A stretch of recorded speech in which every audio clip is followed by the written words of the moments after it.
Hi guys, I want to welcome you back to this PedXI exam board. So we're going to be marked you off. Right, okay, it's 10:66 and Edward the Confessor is just like, see you later guys, and takes the next bus to destination death. Because good old Ed was a cheeky little diva and probably had a thing or two for men. This meant he had no children, and this caused many problems, because there was a big question on who would become the next King of England. Edgar the Atheling was the king's closest relative, and his dad was supposed to be the king. Suspiciously, he died. Anyway, Edgar didn't know, probably, what a king was and how kids were made. He also had no army, and so was like, see you later, mate, and went back and watched Teletubbies. However, big old Harold Hardrada in Scandinavia was like, well, once upon a time, a king of Norway was promised the throne of England by King Halfanoot, therefore I'm going to be king, mate. He was also renowned for being a successful warrior and having big biceps. With 18,000 fierce warriors, he was just like, I'm going to mess you up, England.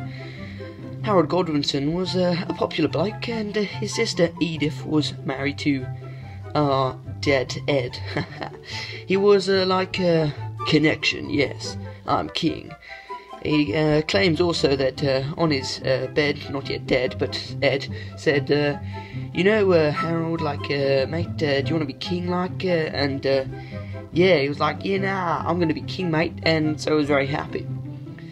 Meanwhile, in Normandy, William was eating some baguettes and was like, well, I should be king because Harold should be king, and if Harold should be king, then Harold promised me the throne, so I should be king.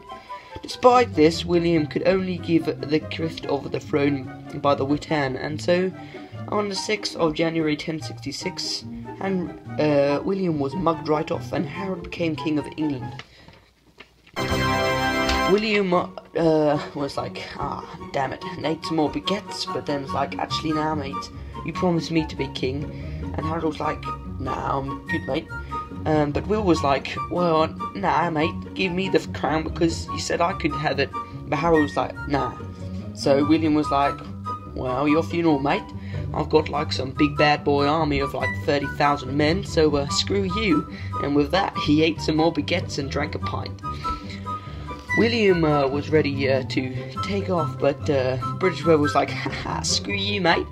And there was some northern winds and some hurricanes, as well as multiple tsunamis. So the Norman army was like, huh, and drank some big, like, wheelbarrow size, like, big, like, glassed wine, glasses. No, they didn't drink the glasses, they just drank some wine.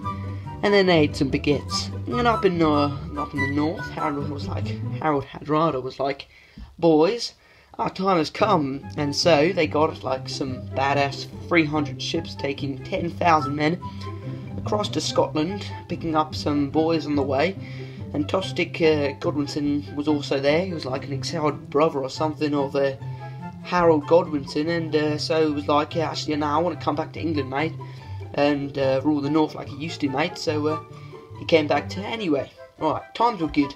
And the fleet pulled up in a river called the Ouse, and this is the Scandinavian fleet. They pulled up in the river Ouse, and they stopped at a place where they could get to York, and but halfway there, I stopped at a place called Fulford. Now, I'll cover these battles in another video, but basically what happened was Harold and the crew were like, haha, yeah man, see you later, Edwin and Morka, and mugged them all off. But before they took York, Harold waited at a place called Stanford Bridge, and well, it was like get some prisoners in exchange for some hostages or something like that. And the English were like, screw you, and mugged off the Vikings, and like Harold and Tostig were dead. Down south, the typhoons and earthquakes had stopped, and wind was like in William's favour, and so, with a load of ships, William set off to invade England. Now there would have been a navy fleet to stop them, but the weather was like, actually, nah, mate. And a storm came, more destructive than Little Caesar's latest hit. Anyway, William created a successful land fleet, and because of multiple reasons that I will cover tomorrow, William said Harold Godwinson home, butt naked in a taxi, also dead. William was like, yes mate, we did it. And then they rested and ate some more baguettes. Then William was like crowned king or something. Everyone was like, why? And people rebelled and stuff. Was like, nah mate, then built a whole load of castles and was like, haha, suck on that. Once William had inserted his power, everyone was like, huh, and stopped rebelling. And that, my friends, may not be entirely 100% true, but was mostly 100% true, especially the baguette part, so I will end it there. Yeah, boom.